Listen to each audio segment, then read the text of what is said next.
lot. Look. You have been killing it on the Instagram game too, though. Yeah. Thank you. Is it live that you do, or you just pre-record it and put it up No, on the reels? I'm like, I will lay something out on paper, but when I go live on Instagram, I'm inking live, like it's not pre-recorded, and I just wait until people chime in to say something, and then I just kind of have a free-flowing discussion about whatever people want to talk about. Usually it ends up being about food, so. Same.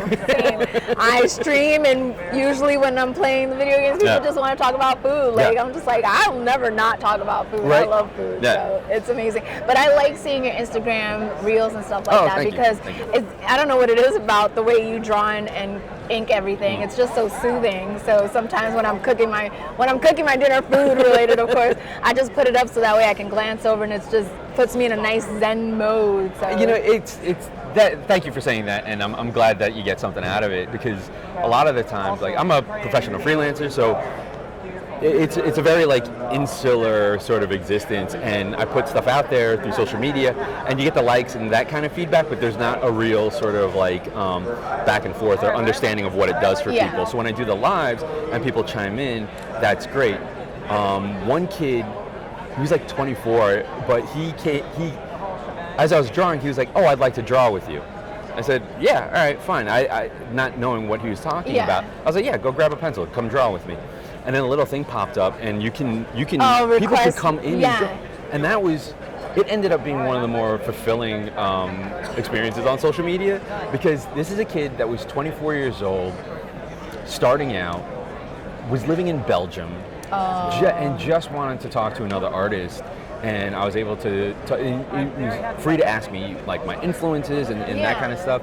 So that was definitely like a fulfilling moment doing that kind of thing. I feel this genre of comic book writing and artistry, it feels, as an outsider looking in, a little bit tougher than other industries and genres, in the sense of you want to talk to other people, and sometimes you get that moment of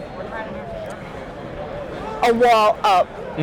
Is that an accurate statement sometimes? Help me because I talk to a lot of indie people, and they're always so like shy or nervous to talk to others. Is it just the nerd in us introvertedly, or is it just that the industry is just that complicated, I guess? No, I can't. There's no blanket statement that's going to cover everything, but yes, I will say that a lot of artists gravitate towards this profession because it's a lot easier to kind of be insular and isolated and do your thing. And then when you get really good at it, people want to talk to you, and you haven't developed that skill set to really engage in an open and frank discussion about stuff. Because I mean, like, when people start asking you questions and you answer honestly, that leaves you vulnerable to stuff. And some people are less inclined to be vulnerable because they have a history of maybe if they come from marginalized communities, or even if they're not, like, awkward kids get bullied, so they don't want to sort of have to relive that experience. So maybe it's a little harder.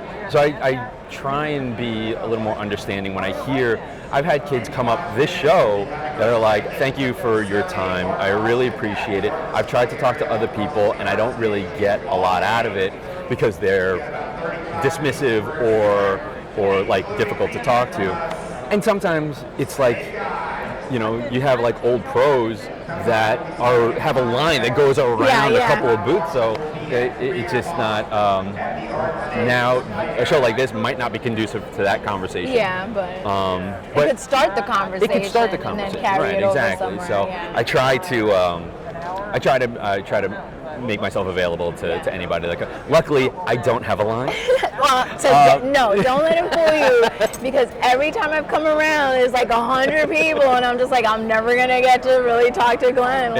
Well, this is my local show. I'm local to Charlotte, so there's a lot of people here that I haven't seen since the last con. So I think people are really excited to be out and to see each other again. So like, I've been very fortunate to have people that support me and are excited to come visit and get commissions and stuff like that. So because I was definitely like shocked and like taken aback when I turned the corner and it was you, and I was like, wait a second, I know him. Like, what? But you, like I said, I think this is like the first time that I'm like, there's nobody here, and I think it's because I'm shooing them away. I'm like, I need to talk to one. Okay, like, don't go to his table.